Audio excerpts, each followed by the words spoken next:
రాష్ట్రంలో ఎన్నికల ప్రచారాలతో ప్రధాన పార్టీలు హోరెత్తిస్తున్నాయి. అసెంబ్లీ ఎన్నికల్లో గత ఎన్నికల కంటే ఇప్పుడు సీట్లపై ఆధిక్యత సంపాదించుకున్న బీజేపీ ఇక పార్లమెంట్ ఎన్నికలపై ఫోకస్ చేసింది. నూతన పథకాలతో ఎన్నికల్లో విజయం సాధించేందుకు బీజేపీ దూసుకుపోతుంది.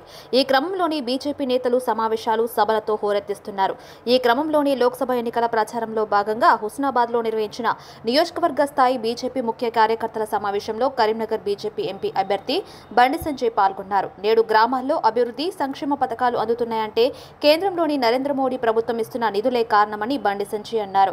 బీఆర్ఎస్ ప్రభుత్వం గ్రామాలకు ఒక్క పైసా కూడా ఇవ్వలేదని, కేంద్ర నిధులు పక్కదారి మళ్లించిందన్నారు. దేశంలో నరేంద్ర మోడీ మళ్లీ ప్రధాని కావాలని రాష్ట్ర ప్రజలు కోరుకుంటున్నారని తెలిపారు.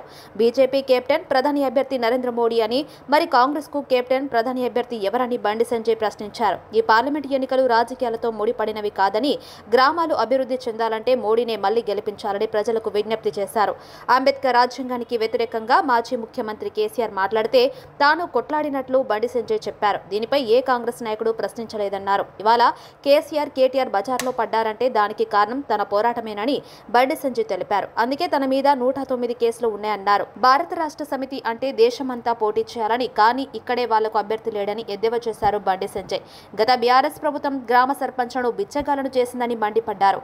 బీఆర్ఎస్ ప్రభుత్వం 5 లక్షల రూపాయల కోట్ల అప్పులు చేసిందని, అధికారంలోకి వచ్చిన కాంగ్రెస్ 6 గ్యారంటీల పేరుతో మోసం చేసిందని దుయ్యబడ్డారు. దేశాన్ని 57 సంవత్సరాలు పాలించిన కాంగ్రెస్ ఎస్సీ, ఎస్టీ విద్యార్థులకు 1100 కోట్లు మాత్రమే ఖర్చు చేస్తే 10 ఏళ్లలో మోడీ ప్రభుత్వం 59,000 కోట్ల రూపాయలు ఖర్చు చేసిందని తెలిపారు. కేంద్ర ప్రభుత్వ మంత్రివర్గంలో 8 మంది ఎస్టీ, 12 మంది ఎస్సీ, 20 మంది బీసీలు మంత్రులుగా ఉన్నారని బండి సంజయ్ తెలిపారు. ఇవాళ రాష్ట్ర కాంగ్రెస్ ప్రభుత్వంలో ఎస్సీ, ఎస్టీ మంత్రులు ఎంతమంది ఉన్నారని బండి సంజయ్ ప్రశ్నించారు. గిరిజన బిడ్డ రాష్ట్రపతి కావడానికి వీలు లేదని, కాంగ్రెస్, బీఆర్ఎస్ లు ఒక్కటే అడ్డుకునే ప్రయత్నం చేశాయని ధ్వజమెత్తారు. ఇవాళ బీఆర్ఎస్, కాంగ్రెస్ పార్టీ నాయకులు లోపాయికారి ఒప్పందం చేసుకుని తనను కరీంనగర్లో ఓడించాలని ప్రయత్నిస్తున్నాయని బండి సంజయ్ ఆరోపించారు. దాంతోపాటు మన ప్రాంత తండాల పరిస్థితి తెలుసు. బీఆర్ఎస్ పార్టీ ఏ విధంగా తండాలను విస్మరించింది, కాంగ్రెస్ పార్టీ మొన్న ఏ విధంగా హామీలు ఇచ్చి మోసం చేసింది, ఇవన్నీ కూడా మీరు ప్రతి తండాకు విరిగి మన ప్రాంతాలకు వెళ్ళి చెప్పాల్సిన బాధ్యత. మనం ఎక్కడ నరేంద్ర మోడీ గారు ఇక మోసపూరిత మాటలు ఇక్కడ చెప్పలేదు. కాబట్టి ఇవాళ పొద్దున్న చేస్తే ధర్మాన్ని రక్షించేటువంటి సమాజం ఎస్టీ సమాజం. ఇలా రామ్ రామ్ అని చెప్పి ఉదయం లేచి నమస్తే అంటారు. మీరు ఏమంటారు? ఈ కారణం రామ్ రామ్ అనేటోళ్ళు రాముని పార్టీకి ఓటేస్తారా, వేరే పార్టీకి ఓటేస్తారా డిసైడ్ చేస్తారా? అంతే కదా. కాబట్టి అందరు తిరిగి చెప్పాలి. మనం ఇవాళ మళ్ళీ అక్కడక్కడ కాంగ్రెస్ పార్టీ నాయకులు బీఆర్ఎస్ పార్టీ చేసినో అట్లా మోసం చేసే ప్రతి చెప్పాలి. తండాలి. ఇవాళ చాలా మంది యువకులు కాంగ్రెస్ పార్టీ ఏం చెప్పింది చేవెళ్ల మీటింగ్ లో, కాంట్రాక్ట్స్ లో అవుట్ సోర్సింగ్ దానిలో ఇవాళ మీకు అన్ని కాంట్రాక్టుల్లో 12% దానిలో కూడా రిజర్వేషన్ సౌకర్యం కల్పిస్తారని ఇచ్చిందా? ఇవ్వలేదు. చెప్పింది. ఇవాళ మనమేమో మోడీ గారేమో చెప్పలేదు. ఇంతకుముందు కళ్యాణ్ గారు చెప్పినట్టు ద్రౌపది ముర్ము గారిని రాష్ట్రపతి మనం చేద్దామంటే కాంగ్రెస్ పార్టీ, బీఆర్ఎస్ పార్టీ కలిసి ఇవాళ ఓడగొట్టే ప్రయత్నం చేసినట్టే అది పూర్తిగా గిరిజన సమాజాన్ని ఏదైనా చేసినట్టే అవమానపరచండి. కేసీఆర్ దళితులు ముఖ్యమంత్రి చేస్తారని చేయలేదు. ఇలా మనం చెప్పకుండా కూడా నరేంద్ర మోడీ గారు దళితుల్ని రాష్ట్రపతి చేసినాం, ఒక మైనార్టీ రాష్ట్రపతి చేసినాం, ఒక ఎస్టీ సామాజిక వర్గానికి సంబంధించి ఒక మహిళను రాష్ట్రపతి చేసినాం.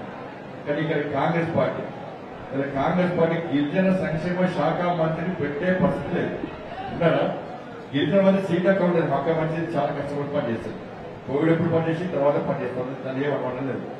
కానీ గిరిజన సంక్షేమ శాఖ మంత్రి ఉన్నారా? కాంగ్రెస్ పార్టీ పెట్టిందా? పెట్టలేదు. ఇవాళ ఇట్లా అన్ని విషయాలు చెప్పాలి. ఇవాళ దాంతోపాటు రేపు చెప్పాలి.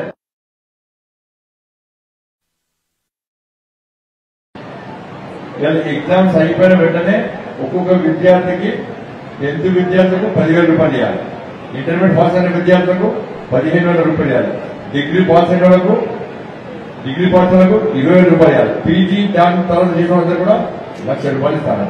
ఇవ్వాల్సిందే. ఏమో తీసుకుంటారు చెప్పాలి. వెంటాడటం వేటాడటం ఎక్కడ వదిలిపెట్టమని చెప్పి చెప్పాలి. కాబట్టి ఇవన్నీ విషయాలు కూడా మనం గ్రామానికి చెప్పాల్సిన బాధ్యత ఉంది. ఇవాళ అత్యధికంగా సేవాల గుళ్లకు వాళ్ళు నిధులు ఇచ్చిన వ్యక్తినే ప్రభుత్వ నిధులు కాదు, నేను సొంతగా నిధులు.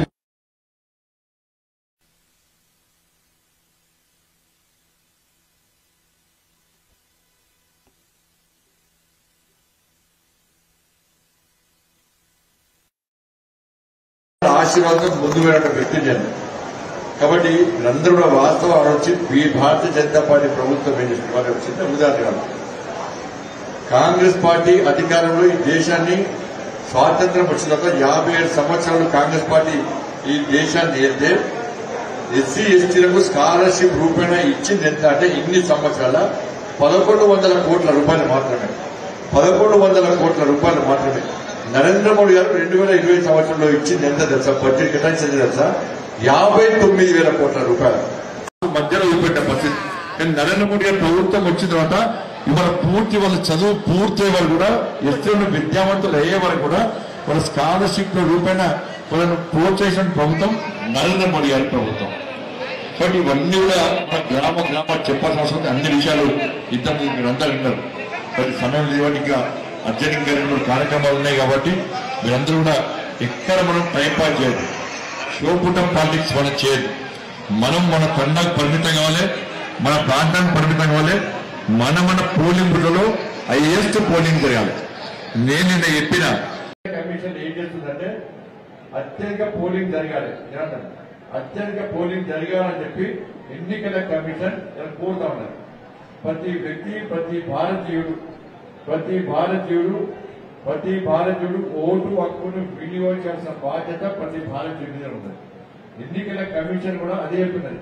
మీరు ఓటు హక్కును వినియోగించుకోండి, 100% పోలింగ్ జరగాలని చెప్పండి. అందుకే నేను అభ్యర్థిగా ఇది కమిషన్ ఎన్నికల ఓటు బీజేపీకి ఓటు అయినా కాదు, కరీంనగర్ పార్లమెంట్ లో ఏ పోలింగ్ బూత్ లో వాళ్ళ 80% కంటే ఎక్కువ ఓటింగ్ జరిపేటువంటి ఆ పోలింగ్ బూత్ కమిటీని నేను తప్పకుండా 10,000 రూపాయలు వాళ్ళకు ప్రోత్సాహంగా బహుమతిస్తాను. ఎన్నికల కమిషన్ పూర్తి చేసే ప్రయత్నం చేస్తున్నట్టు మేము చెప్తాను. పైసల కోసం కాదు, ఇది ప్రోత్సహించడం.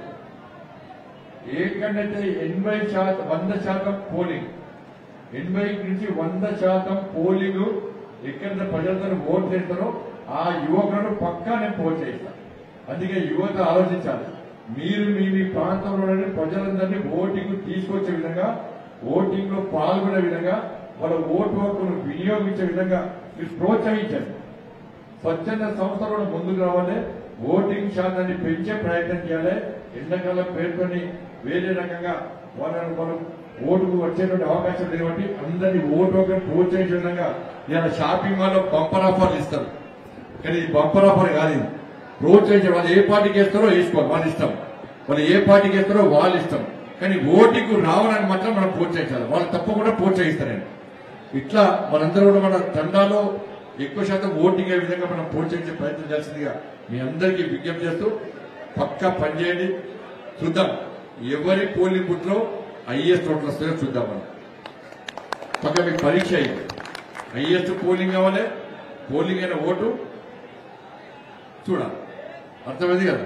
మరి దయచేసి మీరు అందరూ కష్టపడి పనిచేస్తుందిగా మీ అందరికీ విజ్ఞప్తి చేస్తూ మీరు భారీ మెజార్టీతో నన్ను గెలిపేయండి. ఈ 15 రోజుల పాటు మీరు నాకు సేవ చేస్తే 5 సంవత్సరాలు నేను మీకు సేవ చేస్తాను. మరి మీకు సేవ చేసే అవకాశం నాకు ఇవ్వాల్సిందిగా మీ అందరికీ విజ్ఞప్తి చేస్తూ ముగిస్తాను. భారత్ మాతాకి జై, జై శ్రీరామ్.